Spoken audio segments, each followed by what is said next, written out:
Ever since I was younger, I was into video games. Somebody like the Fuse so I can bring bad news to all these crews who can't NBA jam with the shoes. What's going on, guys? Welcome back to another Stout review.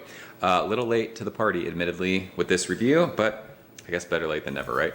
That's what happens when you don't chase beer when it first gets released. But from Founders, this is CBS Canadian Breakfast Stout, 11.7% alcohol by volume.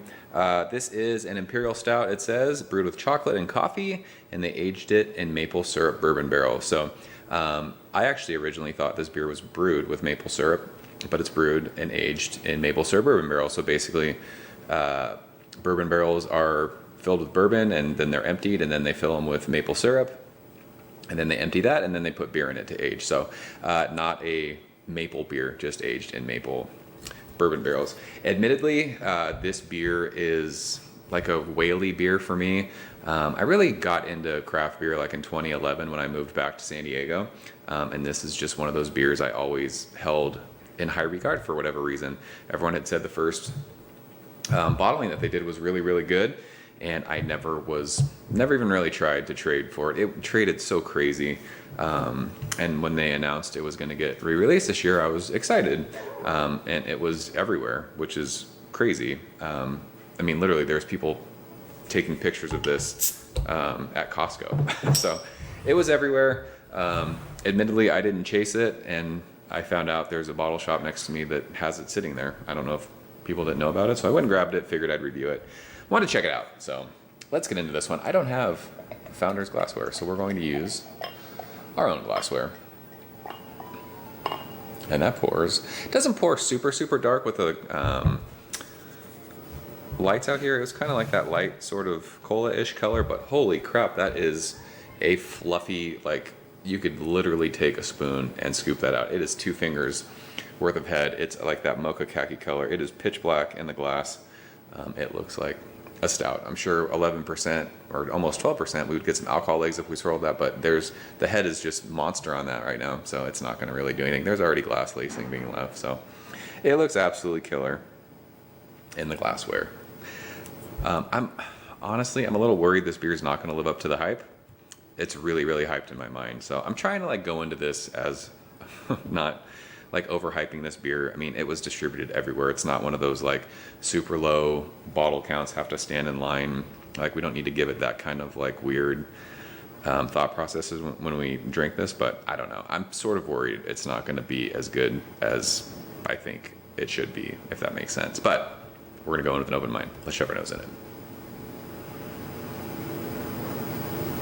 So this smells like, I mean, we've talked about it before. It smells like kind of like an iced mocha. Like, there's coffee and chocolate. There's a sweetness to it, but it's not maple.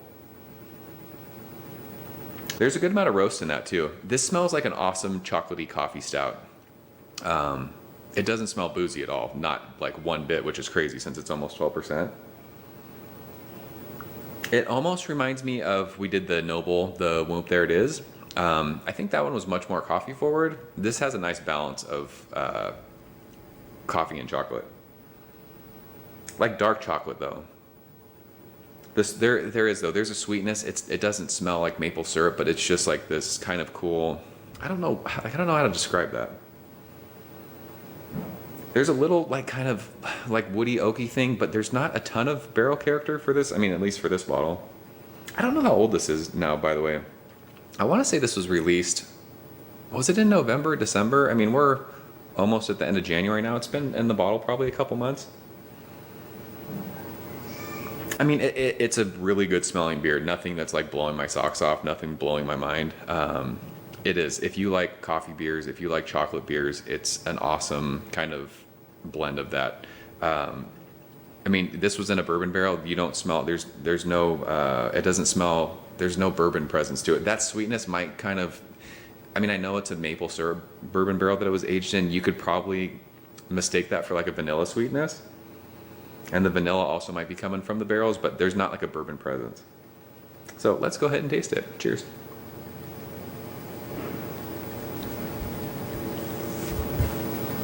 I think more than that.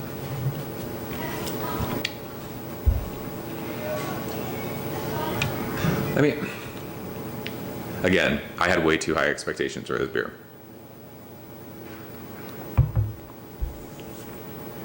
I will say, the first thing I noticed, it's a little on the thin side. But the taste, basically, I mean, it follows the nose. It, like right in the front, it's that sweet kind of chocolatey coffee thing. And as it goes across your palate, you do pick up on a little bit of alcohol. It's not boozy by any means, but you can tell this is a 12% stout. And it finishes with this kind of woody sweetness. But I wouldn't be able, if I didn't know what this was, I wouldn't be able to pick out that it was maple. I would guess sweet. Like it tastes more, it's more of like a vanilla sweetness to me, to be honest with you. But that could be from the barrels that it was in.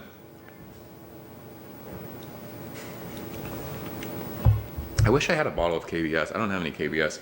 It'd be fun to kind of open that and pour them and drink them side by side. A lot of people, I mean, I purposely didn't read reviews or watch reviews yet of this beer from this year, but a lot of people who've been drinking the first bottling of this, a lot of them mention it kind of reminds me of KBS, but sweeter. It's been a couple years since I've had KBS. I'm not a big KBS drinker. This is really, really good though. I like, and you guys know if you've watched any of my stout reviews, I like chocolatey stouts. I'm really into like desserty, decadent chocolatey.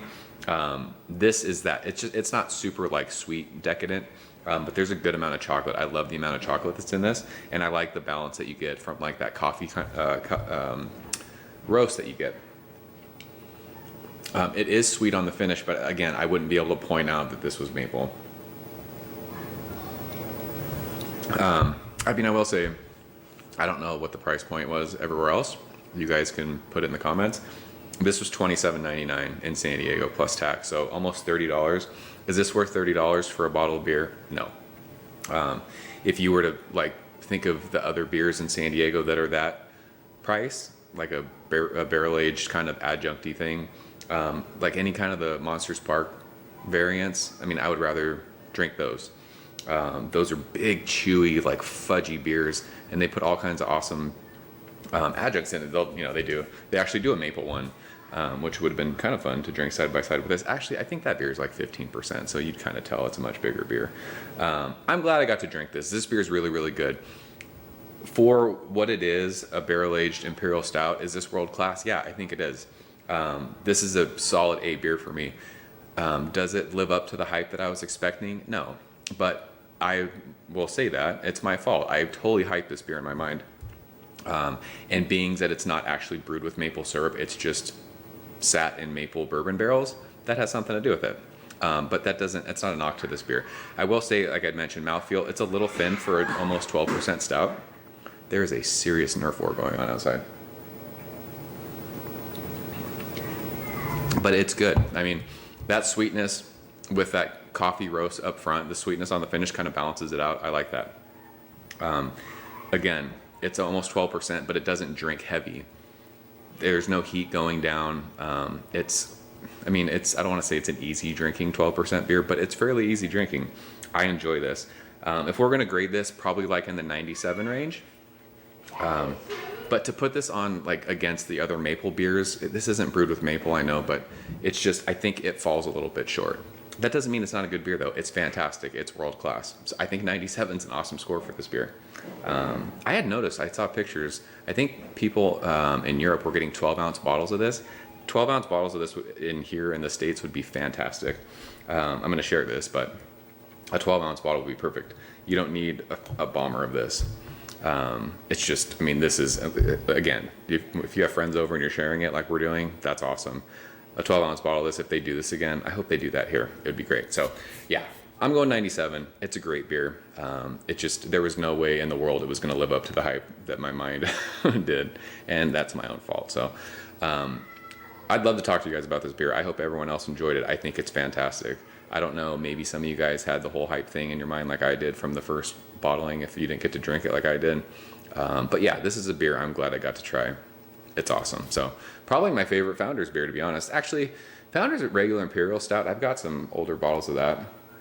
I love that beer. But the sweetness and the chocolate with this one, that one's pretty chocolatey too. That would be, I don't know, would that be a fun one to do? I guess with the bourbon barrel thing. It's a different beer, but yeah, I'm gonna stop talking now. We're getting long-winded. So that's CBS, the 2017 vintage. Yeah, I'm going 97. Awesome, awesome stuff. So if you guys had it, leave a comment below. Let me know what you think. As always, thank you so much for watching. I'll see you very soon. Cheers. Ever since I was younger, I was into video games. Somebody like the Fuse so I can bring bad news to all these crews who can't NBA jam with the shoe.